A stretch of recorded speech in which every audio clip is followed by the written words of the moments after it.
Sun டிவில சீரியல்களுக்கு எப்பொழுதுமே ஒரு தனி இடம் உண்டு. அண்ட் அதுலயும் ரொம்ப முக்கியமா அந்த சீரியலோட டைரக்டர்ஸ்க்கு பயங்கரமான பேரும் புகழும் இருக்கும்.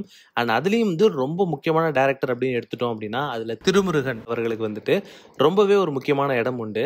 நிறைய சக்சஸ்ஃபுல்லான சீரியல்ஸ் சன் டிவில டைரக்ட் பண்ணியிருந்திருக்காரு. அதுலயும் ரொம்ப முக்கியமா மெட்டி ஒலி, நாதஸ்வரம், கல்யாண வீடு, குலதெய்வம் இந்த மாதிரி 4 முக்கியமான சீரியல்களை அவர் டைரக்ட் பண்ணியிருந்திருக்காரு. அண்ட் 4மே மெகா சீரியலா தான் சன் டிவில ஒளிபரப்பாயிருந்திருக்கு. ஸோ இந்த மாதிரி இருக்கிற நேரத்தில் இப்போ கடைசியா ஒரு 3 வருஷ காலமா திருக்குமரன் அவர்கள் எந்த விதமான சீரியலையும் டைரக்ட் பண்ணல.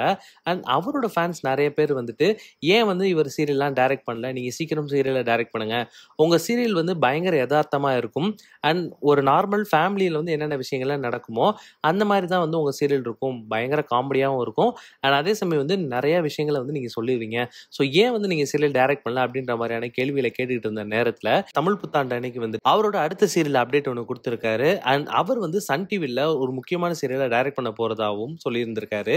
நாதஸ்வரம் சீரியல் மூலியமா தான் அவர் ஒரு ஆக்டரா இன்ட்ரடியூஸ் ஆயிருந்தாரு. அண்ட் அதுக்கு முன்னாடி மெட்டி ஒலி அப்படின்ற ஒரு பயங்கரமான சீரியல் அவர் டைரக்ட் பண்ணியிருந்தாரு. அண்ட் அதனை தொடர்ந்து நாதஸ்வரம் அப்படின்ற ஒரு சீரியல் அவர் டைரக்ட் பண்ணியிருந்தாரு. அந்த சீரியல்ல அவர் முக்கியமான கேரக்டர்ல நடிக்கவும் செஞ்சிருந்தாரு.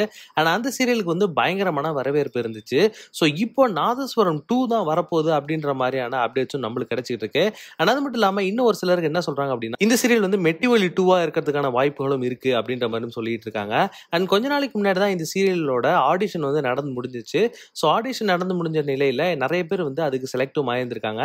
இப்போ கரண்டா இந்த சீரியலோட ஷூட்டும் ஸ்டார்ட் ஆக போகுது. அண்ட் கூடிய விரைவில் இந்த சீரியல் டெலிகாஸ்ட் ஆகும் அப்படின்ற மாதிரியான எதிர்பார்ப்பு மக்கள் மத்தியில் பயங்கரமா எழுந்திருக்கு. அண்ட் அது மட்டும் இல்லாம திருக்குமரன் அவர்கள் டைரக்ட் பண்ணி நடிக்கிற சீரியலுக்கு பயங்கரமான எதிர்பார்ப்பு மக்கள் மனசுல இருக்கிறதுனால இந்த சீரியல் டிஆர்பில கண்டிப்பா ஒரு மிகப்பெரிய இடத்தை பிடிக்கும் அப்படின்ற மாதிரியான பேச்சுக்களும் எழுந்துகிட்டு இருக்கு. இது திருக்குமரன் அவர்களோட மெட்டி ஒலி 2வா இருக்குமா அல்லது நாதஸ்வரம் 2வா இருக்குமா அப்படின்ற உங்க கருத்துக்களை கீழே கமெண்ட் பாக்ஸ்ல கமெண்ட் பண்ணுங்க.